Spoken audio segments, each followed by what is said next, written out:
Hey guys, thanks for joining us. Tonight we've got a great topic. We're going to be discussing plateaus, what they are and how they happen, what to do when they happen, and how to avoid them altogether in your training.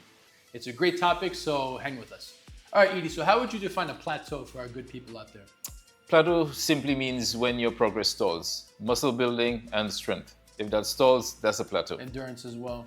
As well as endurance, yes. Okay. So what do you feel like has contributed to plateaus that you've seen either happen with clients or yourself? Clients and myself, sticking with one thing for too long. I find generally with my clients, they kind of hit a plateau anywhere from 4 to 12 weeks. If the intensity is high, then I see it closer to 4 weeks. But if the intensity is kind of mid, usually 6 to 8 weeks. That's when I see a plateau. I feel like in my experience, I've seen plateaus happen more when people are pushing on the higher end of intensity. So, if you've got low end intensity, like a bell curve, right? And middle end intensity and high end intensity, if you're training too much on this side of things, I see plateaus happen more often. Almost as if your body is pushing back against too much effort or too much intensity. Yeah, especially when you're training for strength. Training for strength neurologically, that takes a lot from your body. So a lot of the times you kind of need to kind of wave the load, and we will be talking about that a little later. But if you go too hard, too often, you will burn out. Yeah. So there you have it, guys. In our experience, the two biggest contributors to hitting plateaus is doing the same thing for too long or demanding too much from yourself too often. All right, so now the fun part. Idi, what would you do to get around or to break through a plateau? I mean, there are three variables I use and most trainers use. You could change the exercise, you could change intensity, or you could just change the reps. Okay, so you know what? Let's take an example, right? Let's say you're stalling on your deadlift. What would you do to get around that stalling? I would ease on the intensity of the deadlift, and I would implement some accessory work. So instead of doing a deadlift, you would do heavy RDLs, you would do heavy leg curls and stuff like that. And I just mentioned this on the previous video that we did, but I once hit a PR not having done conventional deadlifts for months. I was doing stability work. I was doing double kettlebell, single leg deadlifts, right? As opposed to doing my conventional lifts, and that got me to the next level. So sometimes doing the same thing, but a little different, can get you through. Yeah, and a lot of times there's just this one specific area you hit a plateau. So say in a bench, you kind of stuck in the bottom, then you do accessory work for that. If you stuck in the middle, you do accessory work for that. Or it's just the end portion. You're good bottom, middle, and the end, you're gonna do accessory work for that as well. Yeah, as you break down the lift, some weak points will become apparent. And to his point, you can focus on building strength in that range of motion. Look, for me, a big focus lift has always been the overhead press. And that's a lift that stalls pretty often. So to his point, a great technique to help break through a plateau has been using negatives. So I'm not focusing on the way up, I'll push press the way up, and then I'll focus on controlling on the way down. Doing this over time builds the control for the way up. You could do that, or you could just change it up. So you could do, say, if you're doing kettlebells, you could say do a bottoms up press. Yep. Okay, so start light, bottoms up press. You could remove your legs altogether, so you could pretty much just sit on the ground and do a press, really making sure you engage your core. You could do half kneeling, you could do tall kneeling. And just stuff like that. Just change it up a bit, and then go back to that actual press, and then you'll just be amazed. So that speaks to the exercise selection solution. I guarantee you there's 100 different ways to do the exercise that you may be stalling on. So a quick search on Google, or if you talk to a coach or us, can give you some suggestions. There's always a way to do the same thing, but a little bit different. All right, so the second variable that you can change if your lift is stalling is reps. Idi, what does that look like? Reps. If you're training for strength, usually that rep range should be anywhere from 1 to usually 5 reps. So I would say instead of doing 1 to 5, because again, neurologically, that could take a lot from you, I would just switch it up from, say, maybe 1 to 5. I would do 6 to 8, maybe 6 to 10. So I would stick with that for a couple of weeks and then go back to your 1 to 5 rep range. That's one rep range you could use. So the rep ranges that Edie suggested, right? If you're doing 1 to 5 or 6 reps, you're probably focusing on building strength. And if you're doing that 6 to 10 rep range, it's more geared towards muscle building or hypertrophy. So if you switch gears a little bit and the focus for your body and then come back to strength, you'll probably be able to come back to it and your body will have a renewed appreciation for it. Now, the reps I was giving you, that was mainly for strength. So say hypertrophy wise, anywhere from 6 to 35 reps or 30 reps will work. Now, I mean, I wouldn't suggest you do 30 reps because, I mean, that takes a lot of time. So if, I mean, you normally do anywhere from, say, 8 to 12 reps, I would go 12 to 15, 12 to 20 reps. I mean, you do that for like 2-3 weeks, and then you go back down to your normal 6 to 12 reps. And then the fine point there is that you gave your body a little bit of a break, and then it'll have a renewed appreciation for the strength adaptations you're trying to push for. And that was for muscle building, 6 to 30. They all work. A 30 rep set, dude. A 30 rep set, yeah. And I don't even want to know what that most looks people don't do it because, I mean, again, it's just you. I mean, we only have so many, so many minutes in the hour. So yeah, most people just, I mean, I stick to anywhere from 6 to 15, and sometimes I do 20 rep sets. But yeah, just change these rep ranges, and you should see a good improvement. Dude, if you told me to join you on a 30 rep set, I'd walk in the other direction. Well, yes. I'm going that way. Nobody's got time for that. So intensity is how much effort you put into a set. Mark, how do you determine how much intensity your clients put into a set? I use ratings of perceived exertion with all my people. So, everybody's got a pretty good internal measure of how much stress they're under. So I'll ask somebody after a set, how hard did that feel? 1 to 10. Just simple 1 to 10 measure. And 10 being what? A 10 being this was a mind-bending, world-ending effort, and 1 being like, this was as easy as getting up.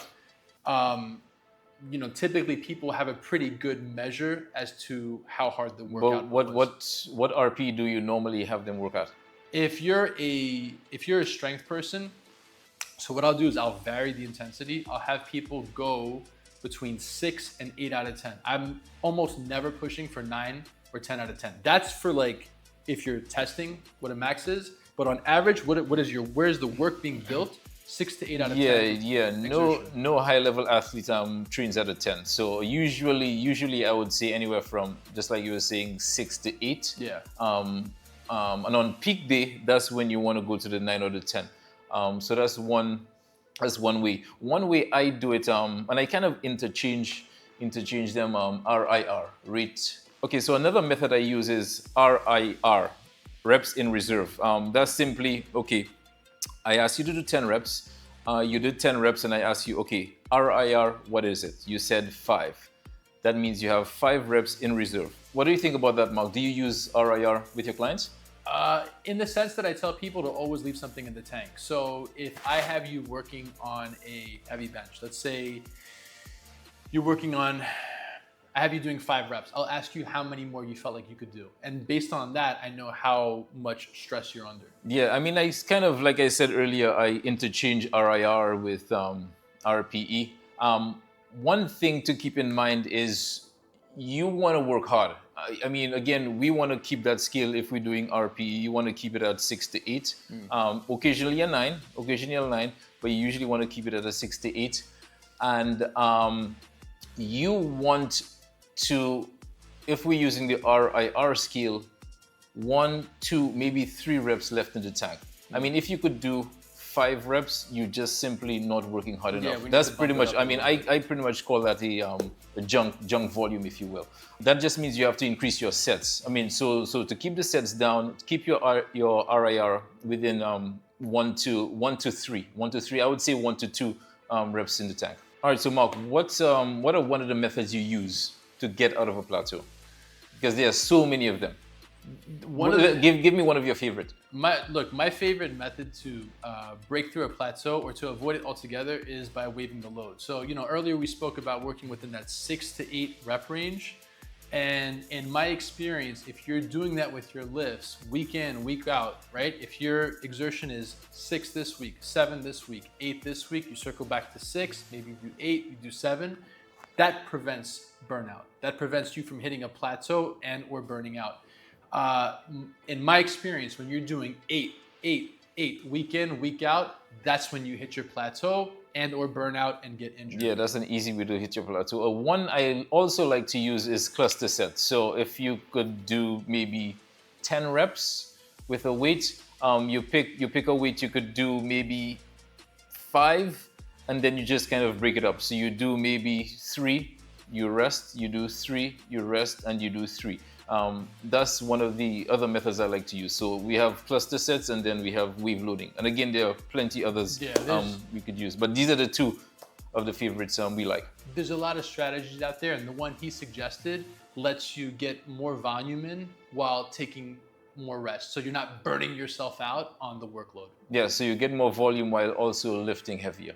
All right, so now to avoid plateaus altogether, Idi, what strategies do you like to use? One of the strategies I use is prioritize sleep. So I try to get 7 to 9 hours sleep. Closer to 9 hours. I mean, it's tough, but 9 hours. Mark? So to his point, right, all the adaptations that you're pushing for are going to happen when you're recovering, when you're sleeping. So the more sleep you get, the more you're allowing your body and your nervous system and everything else to work on the adaptations that you've been pushing for. Yep, the next thing you could do is just prioritize your nutrition. I mean, try to stick with like high protein meals, ease up on the carbs a little bit. Yeah. All right, so another one is hydration. For guys, 8 to 10 glasses a day. For women, 6 to 8. Just simple. Hydration does a lot. If your mental engagement isn't there, the results won't be either. All right, so to what Mark was saying, exercise selection. So if you're doing, say, a back squat and you stalled in that back squat, you could just simply change it to a front squat, a split squat, Bulgarian split squat, whatever it is. It doesn't have to be a back squat, and then you go back to your back squat. So just simple, just switch, you're still doing the same movement. Yeah. So the takeaway here is that exercise selection can be used to help break through a plateau and to avoid it altogether. By keeping you in the game, right? By changing things every so often, it'll make things feel fresh. And if you are currently stalling and you move away from the exercise, it'll allow your body to kind of take a break from that and come back to that exercise a little bit down the road with renewed interest. Yeah, so it's mental and physical, because some people just get bored of doing the same thing. So just switching it up a little bit, and then you come back as like you have that newfound fondness for that exercise. Another technique I like to use every so often to avoid hitting plateaus is to really scale back and to focus on form. So speaking to my favorite lift, the overhead press, I press around on average, the 28, 32 kg range. And every so often what I'll do is I'll go way down 24, 20 kg, and I'll focus on the actual quality of the motion. So as much as I can control it in a straight line up and down.